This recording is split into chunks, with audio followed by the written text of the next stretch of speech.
O universo lhe pertence, glória sim ao nosso Deus. Eu te louvo, ó Jesus meu Salvador. Dá-lhe glórias ao remido, pois seu sangue limpa o pecador. Glória ao Filho muito amado, que merece o louvor. Demos glória ao seu nome, ao poder, ao Redentor.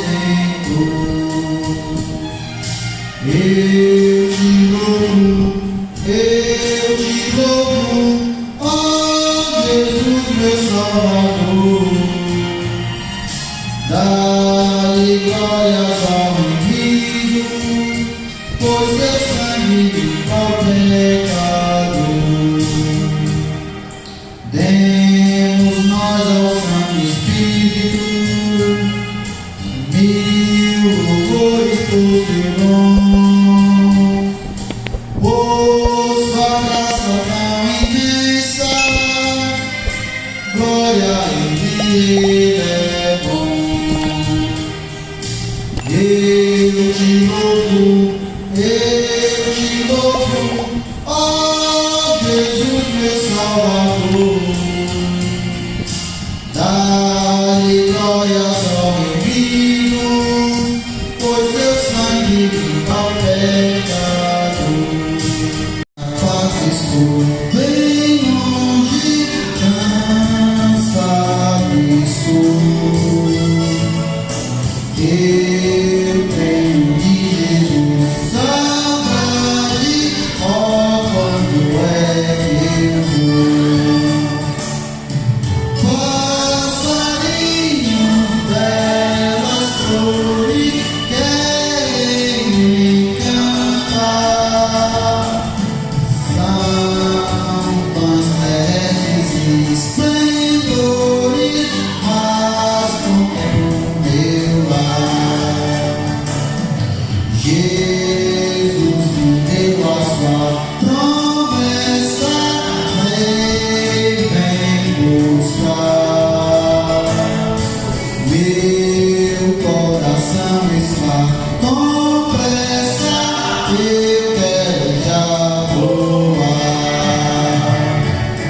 Meus pecados foram muitos, muito culpado sou. Porém seu sangue põe-me limpo, eu para pátria vou. Para o Filho de seu lar saudoso, eu quero ir. Para o passarinho, para o ninho, ao braço seus fugir. É fiel sua vida é certa, quando eu não sei. Mas ele está alerta, vou esse voltar. Sua vida. Paulo, né, o discurso dele, aqui em Éfeso, na igreja de Éfeso, e ele falando, chamando os presbíteros, os bispos da igreja do Senhor, para uma reunião, para um tratado entre eles, para conversar e dar as últimas instruções, sabendo que eles não mais veriam o rosto de Paulo, mas uma das coisas que Paulo mais chamou a minha atenção aqui era o cuidado que Paulo tinha com as ovelhas. Paulo poderia ter ido embora sem se despedir, sem dar instrução nenhuma, porque já havia lá presbíteros, já havia bispos ali, pessoas que já haviam sido auxiliadas por ele, ensinado, por ele, como agir ali entre as ovelhas. Mas ele se sente na obrigação de fazer fazer esse comunicado para com eles. E ele começa dando testemunho da vida dele, né, como ele andou com o Senhor, de que forma ele estava conduzindo as ovelhas, como ele estava ensinando em todo o tempo. Ele diz assim, que em momento algum eu fui recordado a não passar por tribulações, mas o Espírito Santo de Deus, ele me alertava em todas as cidades que passei, que eu passaria por tribulações e por perseguições. Mas em momento algum, Paulo diz aqui que ele desistiu, que ele parou de ensinar. E ainda mais, ele disse que não tinha a vida dele por preciosa. Olha que coisa maravilhosa, um homem de Deus, de tamanha convicção e certeza da fé em Cristo Jesus, não tinha sua vida por preciosa, porque ele sabia que podia perder o que mais ele encontraria na eternidade com Cristo. E ele vai relatando o seu testemunho de vida para com eles e começa a falar. E naquele momento ali teve essa expressão de falando para com eles, ele diz, portanto, vigiai, porque entrará no meio de vós loucos devoradores. Eu estou preocupado, porque não terá, eles não vai ter pena alguma do rebanho. Eles vão tentar devorar as ovelhas. E ele manda os presbíteros tomar cuidado das ovelhas. Olha a preocupação de Paulo para com o povo, com o que ele andou ensinando com lágrimas. Ele diz, eu vos ensinei, não cansei de vos ensinar noite e dia, com lágrimas. E ele se preocupando, sabendo que iria passar dali por diante uma viagem, qual ele iria fazer, iria sofrer em Jerusalém, mas ele começa a alertar aqueles que vai ficar, né, que vai ficar como liderança ali.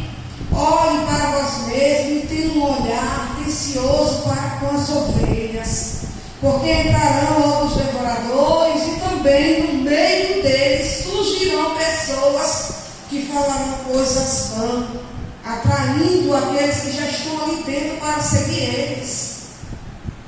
E Paulo ordena para que esses presbíteros tomem cuidado com isso. É tudo que eu sou, assim Deus me formou, e quem poderá calar a voz de um coração?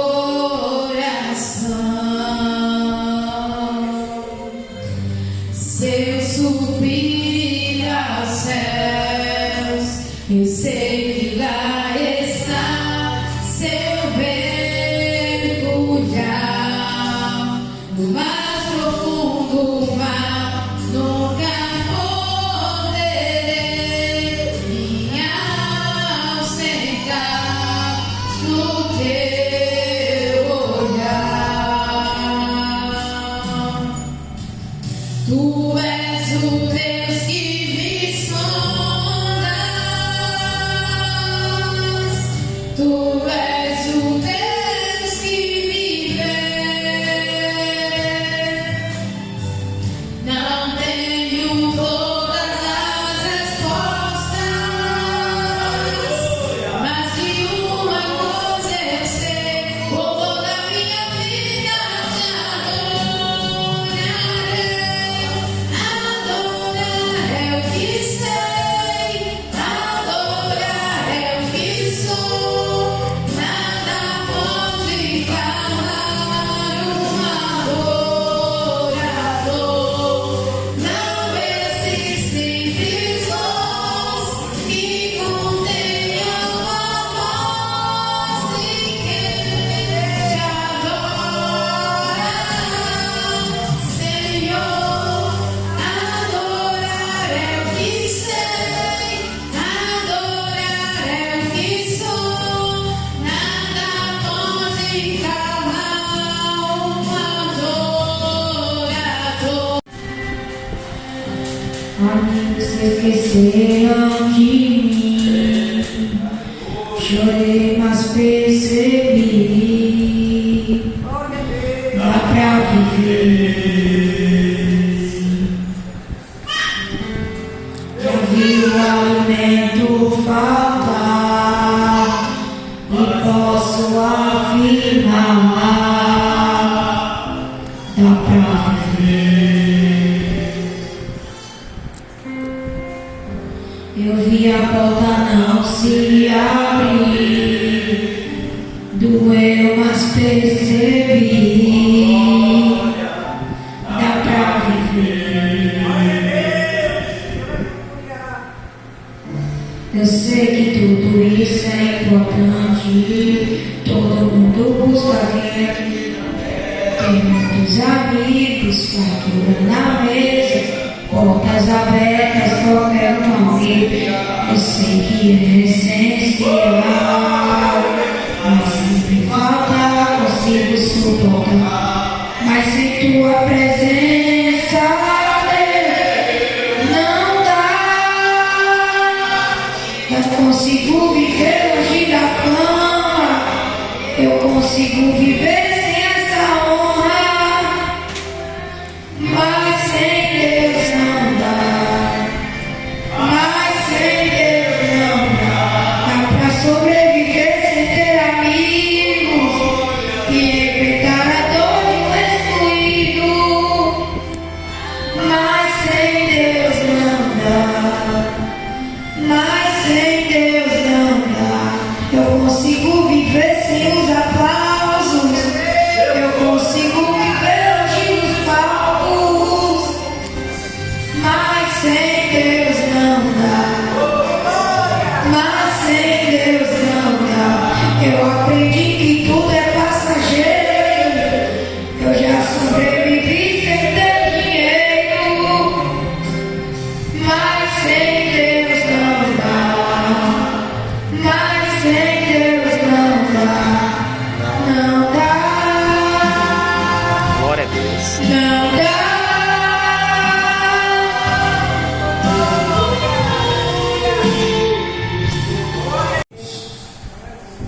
O Evangelho de Jesus, que Lucas escreveu, capítulo 9, e o verso de número 57 e diante diz assim: E indo eles caminho fora, alguém lhe disse: Segue-te ele para onde quer que fores. Mas Jesus lhe respondeu: As raposas têm seus covis e as aves do céu ninhos, mas o Filho do Homem não tem onde reclinar a cabeça. Glória a Deus. A outro disse Jesus: Segue. Ele, porém, respondeu: Permite-me primeiro sepultar meu pai.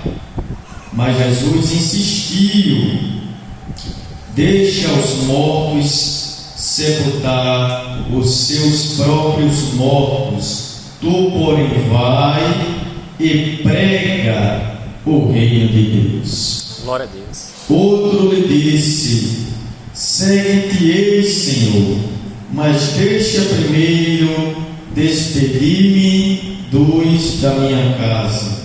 Mas Jesus lhe respondeu: Ninguém que, tendo posto a mão no arado, olha para trás, é apto para o reino de Deus. Glória a Deus. Perceba, irmãos, que o primeiro, ele teve determinação. Tanto é que ele disse: Olha, segue-te ele para onde quer que fores. Mas Jesus, que conhece o coração, vai dar uma resposta dessa a ele, aonde o Senhor vai dar um exemplo dos animais.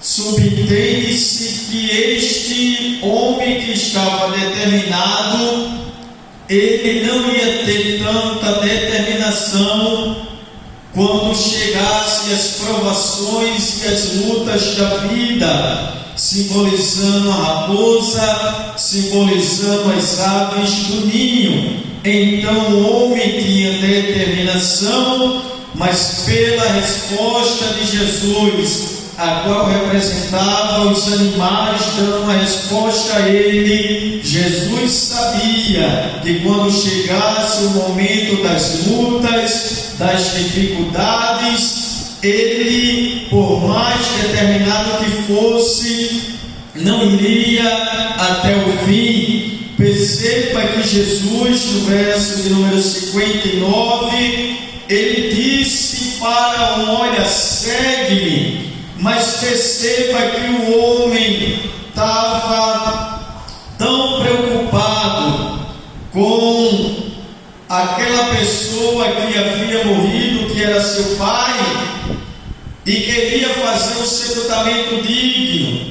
E perceba que Jesus insistiu ainda mais, porque a primeira coisa Jesus chamou, e a segunda na insistência foi que ele pregasse o reino dos céus.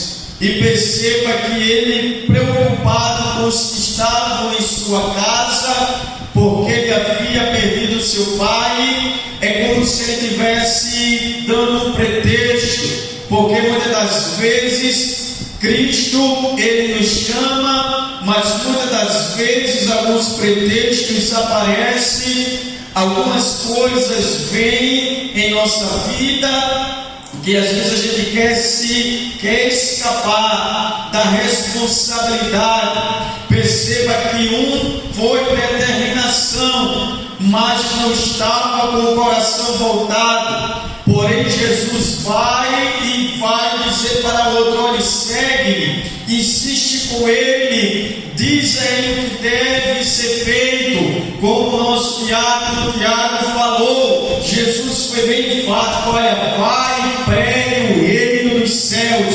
Mas como ele estava preocupado com a sua casa, irmãos, ele deu esta resposta e sumiu da responsabilidade a qual Cristo havia lhe dado. E perceba que ele disse: olhe para o outro, disse: olha, segue-te, Senhor, mas deixa primeiro despedir os que estão em minha casa. E eu aprendo muito aqui, irmãos. Primeiro, determinação. O próprio Cristo revelou que estava no meu coração e eu não estava com tanta determinação. O segundo, Cristo chamou, foi singular, mas ele deu um pretexto, colocou como desculpa algo para querer sair do chamado e da responsabilidade que Cristo já havia lhe dado. E o terceiro estava também apegado à casa, tanto é que ele disse: olha, deixa-me despedir dos que estão em minha casa. E Jesus vai dizer: olha, ninguém que tendo posto a mão no arado, olha para trás, é apto para o reino de Deus. Glória a Deus. Irmãos, família é bom. Eu sempre ouvi que quando a gente é solteiro, cuida das coisas do Senhor, está sempre na obra, mas quando a gente casa, parece que a igreja se torna outro lugar. Mas a palavra enfática e verdadeira: por mais que eu case, eu não posso colocar minha esposa como prioridade, eu não posso colocar meus filhos como prioridade, eu não posso colocar o meu sustento, o pilar, como homem da casa, para levar para dentro de casa como prioridade. Eu tenho que entender que a palavra, que o reino e que o chamado, irmãos, está acima de qualquer coisa. E se eu e você, com a nossa diaconisa Betânia falou, se a gente não dá prioridade ao reino, não dá prioridade às ovelhas, a gente indiretamente vai estar se esquivando. Sobreviver sem dinheiro. É uma das provas que jamais passei, foi sem dinheiro e sobreviver. Agora, sem Jesus, realmente não dá. Um dia, a palavra do Senhor diz que um dia na presença do Senhor é como 1000 anos, né? Então, o dinheiro é supérfluo perto do Senhor, que nós venhamos preservar, né? Glória a A presença Jesus. do Senhor nas nossas vidas. Eu quero Bárbara Cristiano. Peço aos irmãos que souberem me ajude, que eu estava ouvindo ele ontem. Glória a Deus. E não sei se eu peguei direito, mas eu quero louvar esse hino. Em nome de Jesus. Jesus comprou-me do mundo aqui, palavras doces são para mim. Glória a Jesus Deus. comprou-me e vai me dar eterno gozo celeste.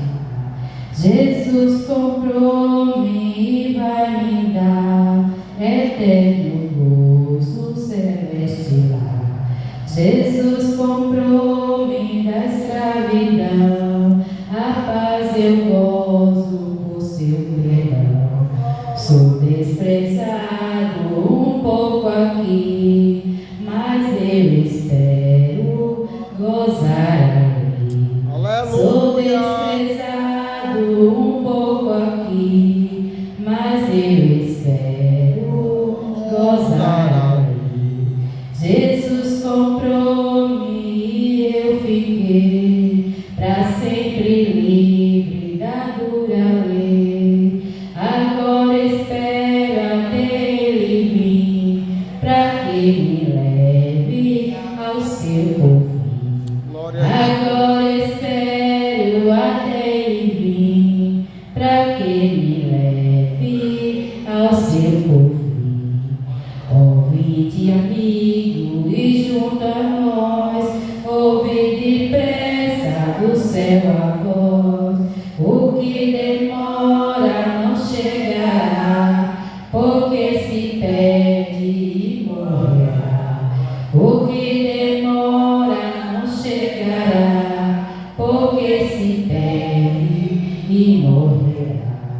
Jesus comprou-me e dará Glória a Deus. lugar à mesa que espera lá. Ouve, ó pecador, pois Jesus Cristo é o Salvador. Ouve o convite, ó pecador, pois Jesus Cristo é o Salvador. Louvado seja o nome de Deus. Glória a Jesus. As palavras que Deus tem falado nesta noite, todas elas são para nós que aqui estamos, para nós mesmos, e servirão também de inspiração através dos pequenos vídeos de gravação para os demais irmãos que eles vão de assistir. E eu creio que quando eu e você lançamos mão da semente que é o Evangelho, quando nós abrimos a palavra de Deus, nós mesmos a pronunciamos, ela produz em nós fé, fervor, e acende a chama e aquece o nosso coração. Eclesiastes no capítulo 12 diz assim: lembra-te do teu Criador nos dias da tua mocidade, antes que venham os maus dias e cheguem os anos dos quais venha a dizer: não tenho neles contentamento. Antes que se escureçam o sol e a luz e a lua e as estrelas, e tornem a vir as nuvens depois da chuva. No dia em que tremerem os guardas da casa e se curvarem os homens fortes e cessarem os moedores, por já serem poucos, e se escurecerem os que olham pelas janelas, as duas portas da rua se fecharem por causa do baixo ruído da moedura, e se levantar a voz das aves, e todas as vozes do canto se baixarem, como também quando temerem o que está no alto e houver espanto no caminho, e florescer a amendoeira e o gafanhoto for um peso, e parecer o apetite, e perecer o apetite, porque o homem se vai à sua eterna casa, e os pranteadores andarão rodeando pela praça, antes que se quebre a cadeia de prata, e se despedace o copo de ouro, e se despedace o cântaro junto à fonte, e se despedace a roda junto ao poço, e ao pó volte a terra como era, e o Espírito volte a Deus, que o Deus vaidade e vaidade, diz o pregador, tudo é vaidade. E quanto mais sábio foi o pregador, tanto mais sabedoria o povo ensinou, e atinou, e esquadrinhou, e compôs muitos provérbios. Meu irmão, nós não vamos ter tempo aqui para falar desse texto, mas eu quero dizer que esse texto é um texto muito rico, muito belo e muito inspirador, porque trata das fases da vida. E nós devemos lembrar do Senhor na nossa juventude, enquanto eu e você estamos com fôlego, enquanto eu e você estamos com disposição, enquanto há força nas nossas pernas, enquanto há força nos nossos braços, enquanto a nossa voz consegue se elevar, enquanto nossos olhos conseguem enxergar bem, enquanto eu e você temos, irmãos, aleluia, a força do corpo, a alvidez, a essência que Deus soprou sobre o barro, nós venhamos nos lembrar deste Criador e venhamos praticar e venhamos exercer e fazer a obra do Senhor, pois vai chegar um tempo em que as nossas bases tremerão, em que as nossas mãos não terão força, em que os nossos dentes, a nossa boca, a nossa voz não terá tanto vigor, em que os nossos olhos se escurecerão e nós não conseguiremos olhar e enxergar também, e nós vamos olhar para a nossa vida e vamos ver e pensar como passou rápido esse tempo. Eu não tenho contentamento neste período e nesta fase da vida, por isso que o Senhor nos alerta e nos adverte. Lembremos nós hoje do Criador enquanto somos jovens, enquanto Deus nos dá fôlego de vida e executamos a obra do Senhor, como foi falado aqui pelo Tiago. Olha uma ordem, Jesus manda, ide por todo mundo e pregai o Evangelho, como falou o nosso presbítero Paulo. Não podemos estar dando desculpa, não podemos estar arrumando situações para não fazer a obra do Senhor, e como falou a nossa diaconisa Betânia, não podemos nós, aleluia, desfalecer, não podemos nós deixar, irmão, com que os lobos devoradores ensinem o Evangelho errado, de maneira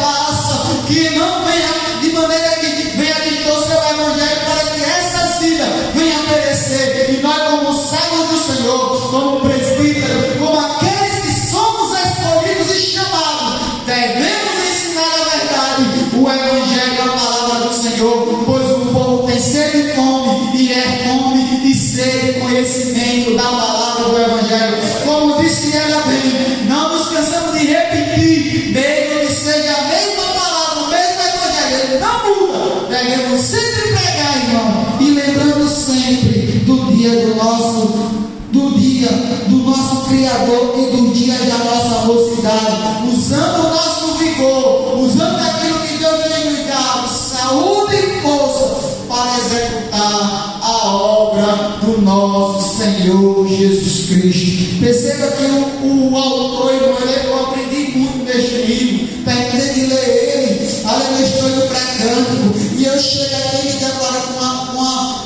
linda mensagem dessa, onde ele vai mostrar toda a estrutura do fim da vida do ser humano, o que acontece com a velhice, e depois que tudo isso passa, vem o quê? A morte, vem a doença, a luz não vem mais, o pó retorna, o corpo volta para a terra e o espírito volta para Deus. E lá na frente, no encontro com Jesus, ele vai dizer: diaconisa Cícera, diácono Tiago, irmã Graça, irmão Israel, diácono James, presbítero Paulo, diaconisa Betânia, apresente-me a mim agora as suas mãos e me apresente as suas obras. O que foi que você fez? Você executou a minha obra lá na terra, enquanto eu me dei fôlego de vida, força e disposição. Glória a Deus. O que nós faremos, irmão? Faremos como aqueles